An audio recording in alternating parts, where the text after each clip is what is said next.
Greetings, all greetings, greetings, greetings. Another beautiful day. Clouds are a little white, the sky a little blue, sunshine,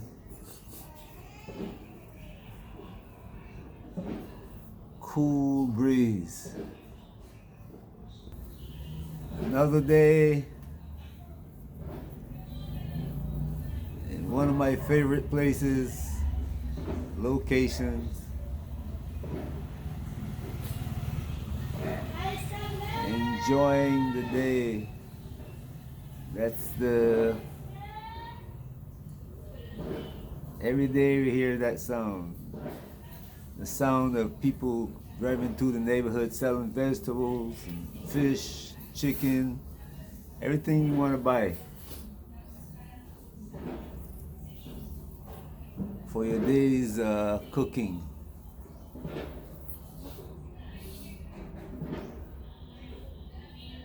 You can live here without going out to the grocery store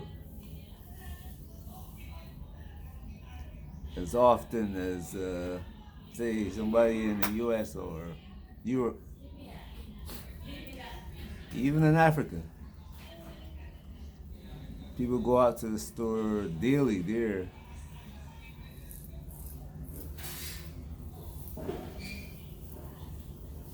The food is fresh. What you can get, you know. And I hope those who plan on living in Africa, prepare yourself for the food, because there's a lot of food that you're not going to find where you are, and it can create health issues. I am telling you, it can create health issues. Your body needs certain nutrients you can get from vegetables and fresh fruit and so forth. A lot of people I've met, and a lot of African people I've met, have diabetes, and before they realize it, it damaged their kidneys, heart, and other organs in the body. One of the things they tell you about Africa is that there's a large percentage of the population is young. But why?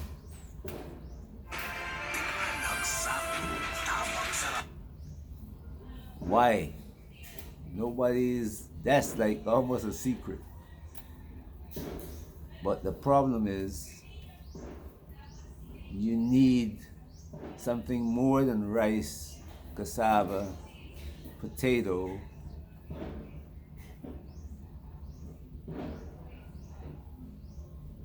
and oil in your diet. These are not all in the Gambian diet or in the African diet, but majority of it is.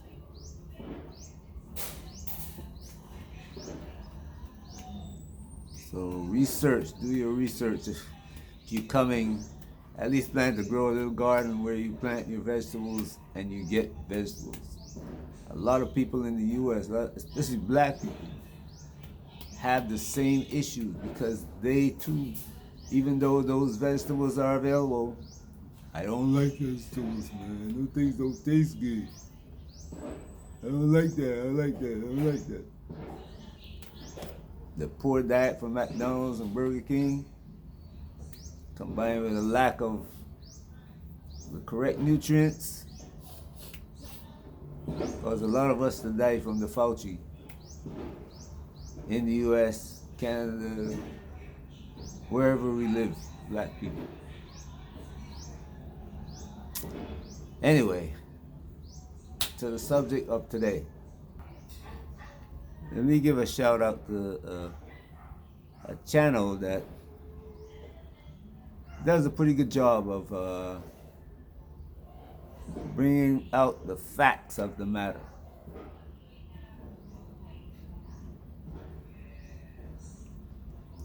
It's called We Woke Now. WEWOKENOW.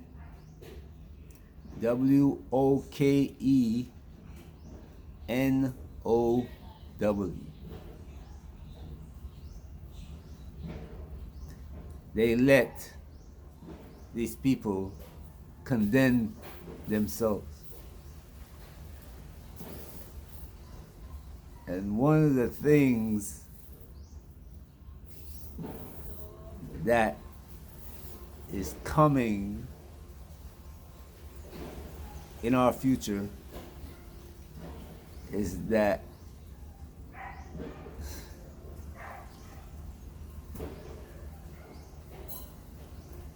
the judgment as we know it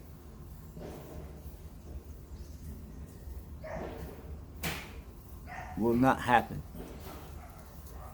but there will be one. And it will be similar to the French Revolution.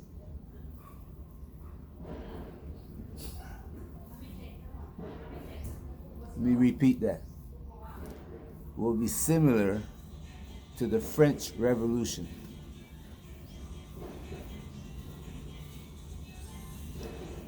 And these people have no place to hide. Some of them are doing their best, utmost to get off planet Earth. And we will see about that. But I want to take you a listen of what is going on, what's being said here. And I would urge you, please go to We Woke Now and do a search.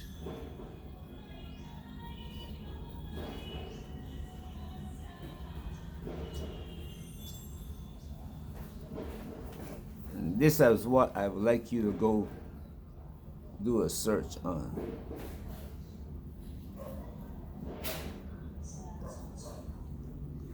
It says, Rabbi David Gottlieb says blacks excluded in the world to come.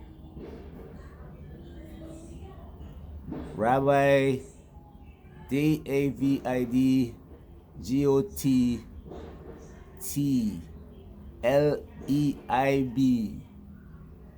says blacks excluded in the world to come.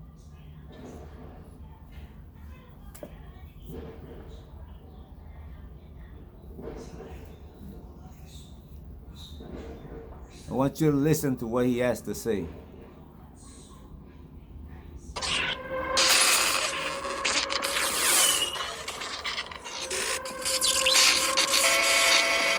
We're finishing now part 2, chapter 2. And what we've said so far is that people have free will and their actions are, some are good and some are evil. And by the way, the Rambam writes explicitly that everyone has some good actions and some bad actions. Everyone. Everyone. And he takes it for granted that there'll be a variety. And we talked about the fact that this world and the next world are asymmetrical. The next world is where the majority of a person's actions, which determine his identity, are compensated. For the righteous, they exist in the world to come and they're rewarded. And for those whose major complexion is black, are excluded from the world to come. And in this world, the minority is addressed. The wicked who are going to be lost in the world to come get compensated, rewarded for their good actions in this world. And the righteous will be punished in this world for the minority of bad actions that they have. One of the things I need you to look at carefully is what he said. The righteous of this world would be punished for the bad that they do. They won't be punished for the bad that they do. They'll be punished for the truth that they tell. Let me repeat that. They will be punished for the truth that they tell, the facts that they present. If you can see now who is going after who.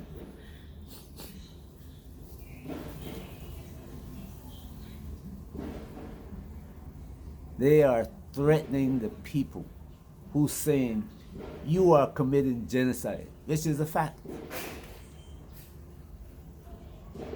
Don't want to hear the truth, so they have the power to go after you, to destroy your economy. Any country, if you see now, you got Arab countries coming forward to present a so-called solution to the problem. Huh? What did they produce? A two-state solution. They are not coming forward to fix the problem. They're coming forward because they want to save themselves. They have been silent. South Africa came to the court to argue for the Palestinians. These people stay silent.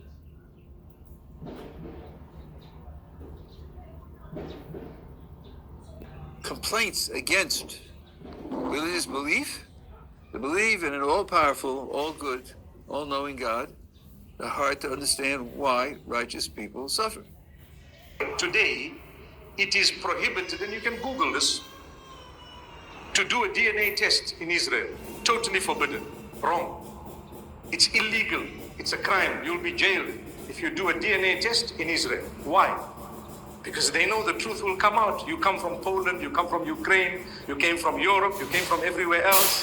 And they were the original Middle Eastern Jews who lived together with the Muslims and the Christians for centuries. For centuries. So what happened to a lot of the Jews? The major problem of Israel is with the young generation of the black community. Black Lives Matter starts there. The problem of Israel is with the young generation of the black community. Black Lives Matter starts there.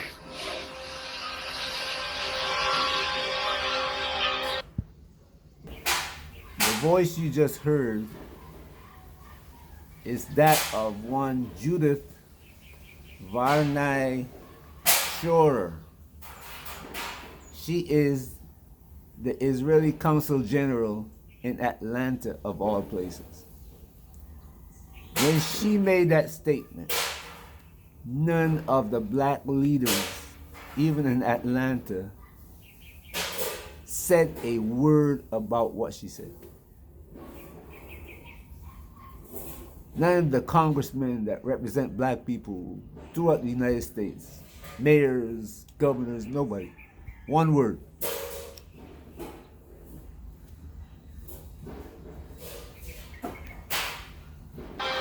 I had last week a dinner, sit-down dinner at my house with some people which are considered the leadership of the black community.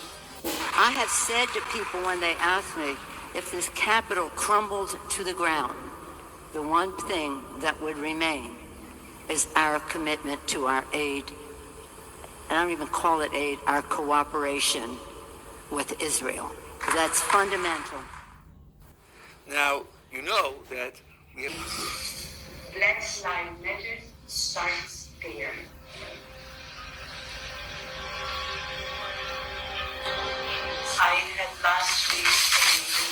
I had last week a sit-down dinner at my house with 40 people, which I considered the leadership of the black I community. have said to people when they ask, Yep, last week she sat down with 40 people who were considered the leaders of the black community in America, in Atlanta. They came from all over to join her in Atlanta, where she laid down the law to them and silenced them. Remember now, I told us when this war in Europe started, Western Asia. Watch what happened. Don't join in. Don't get involved. Are you seeing where it's leading to? Are you seeing where it's leading to? Then you have Nancy Pelosi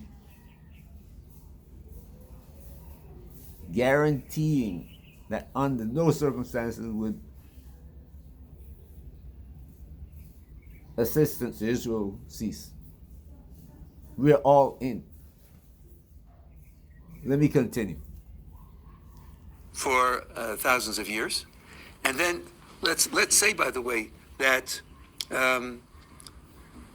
you have 16 generations ago, your mother's, so on and so on, right, was not Jewish. But that doesn't mean that her child isn't Jewish, because the child can count as a convert. If the child is dedicated to the Jewish religion, then that child will count as Jewish. Wasn't born Jewish. But the fact that you're not born Jewish doesn't mean you're not Jewish. If you attach yourself to the Jewish religion, then you can be Jewish without being born Jewish. So it doesn't mean that you're not Jewish. It just means you don't have a line going all the way back to that. But then, who cares about that? Why is that important? It just doesn't matter. You understand what he just said there? I hope you do. He didn't come out and say, I am a convert, but he said it doesn't matter. And the funny thing is that people look at them as being something other than they are. They call themselves Jews, not Hebrews, not after the line of Abraham. They call themselves Jews, the chosen name the Roman gave to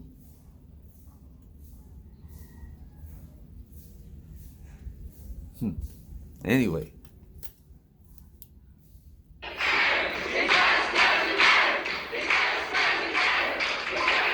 The Haggadah says there were 5 great scholars who made their Seder in Bnei Brak. And they stayed up all night, and their disciples had to tell them the sun has risen, the time for saying the Haggadah is over. And the commentators point out, not one of them had ancestors who was a slave in Egypt. Not one. Because some of them were Levium, who weren't enslaved, and some came from converts, which means the great-great-great-grandfather was non-Jewish. And then this one converted, and then this one, and they became some of the greatest scholars in the history of the Jewish religion.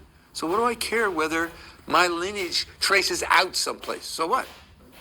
I mean, Abraham's lineage traces out, and then they all trace out through Terach, Abraham's father, who was an idol worshiper. So what? What's your thoughts? Please be respectful with your comments. He ended his comment by saying, the Jewish scholars from which all the information that he's seeing, all the rabbis are trained, Haggadah, whatever you want to call it. None of them were Jewish.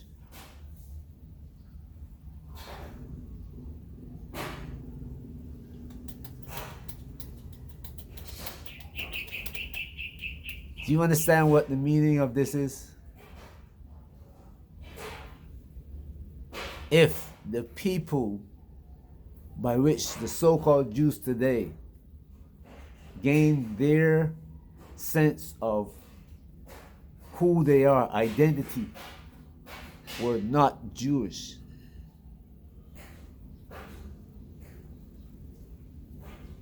but they are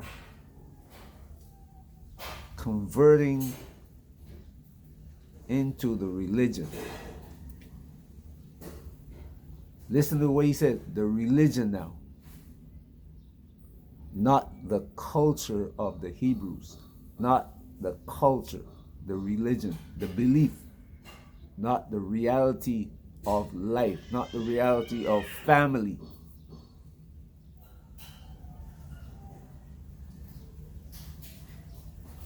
This thing is getting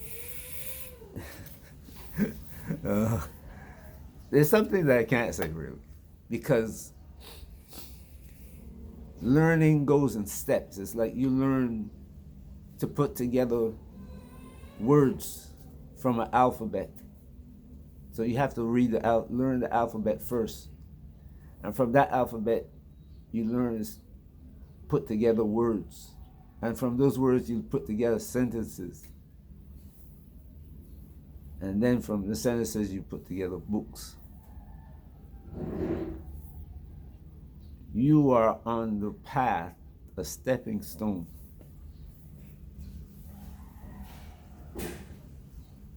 Like going up a mountain. In the valley, you can't see the top of the mountain, and you can't see the whole valley. Halfway up the mountain, you can see part of the valley and part of the mountain. On top of the mountain, you can see the whole mountain and the whole valley. This huge people trying to make a religion into an identity, a culture, is what's happening. Forcing the world to accept them as the rulers of the planet.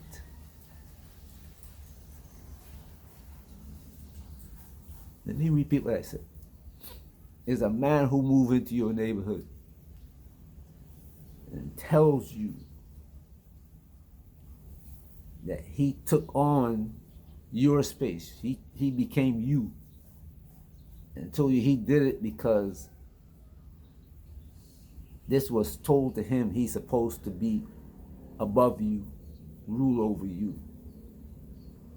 And then he forced you to accept it.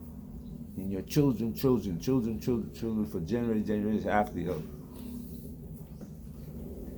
And you refuse to look at his actions, just accepting it.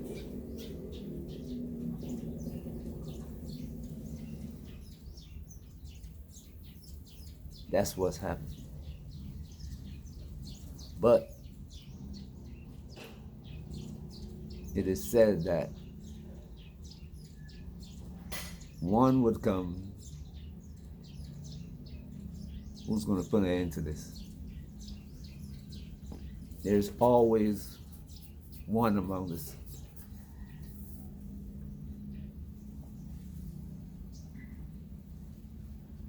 That's why you see every black leader that stands up for the rights of African people. Every African is murdered because they don't know which one it is. They don't know which one is the real one. So they have to kill everyone. Anyway, keep your focus on preparing yourself for the event. Listen to the information. Don't look at it as positive or negative. Just plan as you hear what's said. Have a great day wherever you are. Peace.